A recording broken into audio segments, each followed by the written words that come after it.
नमस्कार, आप देख रहे हैं चकाचक एक्सप्रेस और मैं वर्षा श्रीवास्तव। आज आपको एक ऐसे बॉलीवुड अभिनेता के बारे में बताने जा रही हूं जिन्हें आपने कई पुराने हिट फिल्मों में देखा होगा, मगर आज आप उनके जीवन के उतार चढ़ावों के बारे में जानकर दंग रह जाएंगे। जी हाँ दोस्तों, सिनेमा जगत में कई ऐसे अभिनेता हुए जिनके अभिनय का दर्शकों ने खूब लोहा माना। उन्हीं में से एक थे ए.के. हंगल। इंतकाम लेने वाला किसी का बाप, किसी का भाई, किसी का बेटा नहीं होता, वो सिर्फ इंतकाम लेने वाला होता है। जिन्होंने सिनेमाई पर्दे पर पिता, दादा, चाचा, दोस्त, प्रोफेसर, नौकर जैसे हर किरदार का अभिनय किया और दर्शकों के दिलों में अपनी खास जगह बना ली। हाँ भाई लड़ो, मगर लड़ने का भी कोई तरीका होता है। लेकिन शायद कुछ ही लोग जानते होंगे कि फिल्मों में आने से पहले ए.के. हंगल एक स्वतंत्रता सेनानी रहे। साल 1929 से लेकर 1947 तक हंगल साहब ने आजादी की लड़ाई लड़ी थी और मार्क्सवादी होने की वजह से वो कराची की जेल में 3 साल तक कैद भी रहे। साल 1949 में जेल से छूटने के बाद हंगल अपने पूरे परिवार के साथ मुंबई आ गए। हंगल को पहले से ही अभिनय का शौक था। पेशावर में वे थिएटर भी किया करते थे, इसलिए मुंबई आने के बाद उन्होंने फिल्मों में काम करने के बारे में सोचा।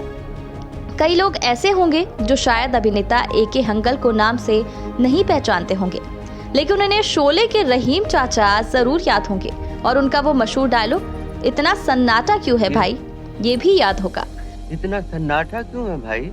शोले में इस डायलॉग को रहीम चाचा के किरदार में अभिनेता ए.के. हंगल ने ही बोला था। हंगल साहब का पूरा नाम अवतार किशन हंगल था और वह एक कश्मीरी पंडित थे। उनका बचपन पेशावर में ही बीता। आज़ादी की लड़ाई और जेल जाने के बाद जब देश आज़ाद हुआ तब हंगल का फिल्मी करियर शुरू हुआ और तब तक उनकी उम्र 50 से अधिक हो गई थी।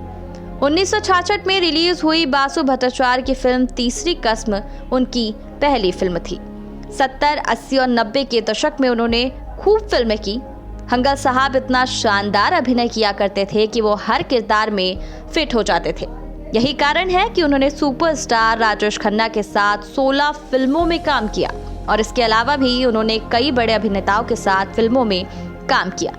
कहा जाता है कि शिवसेना प्रमुख बाल ठाकरे ने साल 1993 में ए.के. हंगल की फिल्मों पर बैन लगा दिया था, क्योंकि बाल ठाकरे को हंगल साहब का पाकिस्तान के नेशनल डे में हिस्सा लेना पसंद नहीं था।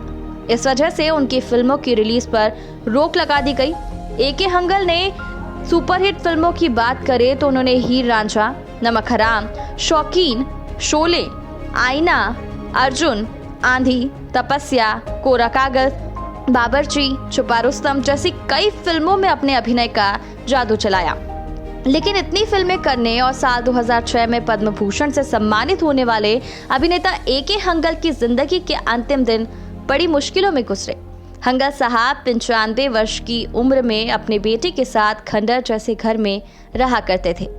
एक वक्त ऐसा भी था जब अभिनेता ए.के. हंगल की हालत इतनी खराब हो गई थी कि उनके पास दवाइयों और मेडिकल बिल भरने तक के पैसे नहीं बचे थे। 98 साल की आयु में फेफड़ों में दिक्कत होने से उनकी हालत खराब होती चली गई और अस्पताल में भर्ती होकर कुछ समय लाइफ सपोर्ट सिस्टम में रहने के बाद 26 अगस्त 2012 को हंगल साहब ने इस दुनिया को अलविदा कह दिया। तो दोस्तों, देखा आपने फिल्म इंडस्ट्री में इतना काम करने वाले ए.के. हंगल साहब ने पूरे जीवन में कितने उतार चढ़ाव सहे हैं। हमें उम्मीद है आपको हमारी ये वीडियो पसंद आई होगी, और पसंद आई है तो लाइक, कमेंट और शेयर करना ना भूलें और साथ ही जुड़े रहे चकाचक एक्सप्रेस के साथ। दुनिया से मन ऊब गया, जिंदगी भारी हो गई, यहाँ रहने से तो कहीं चले जाना अच्छा है।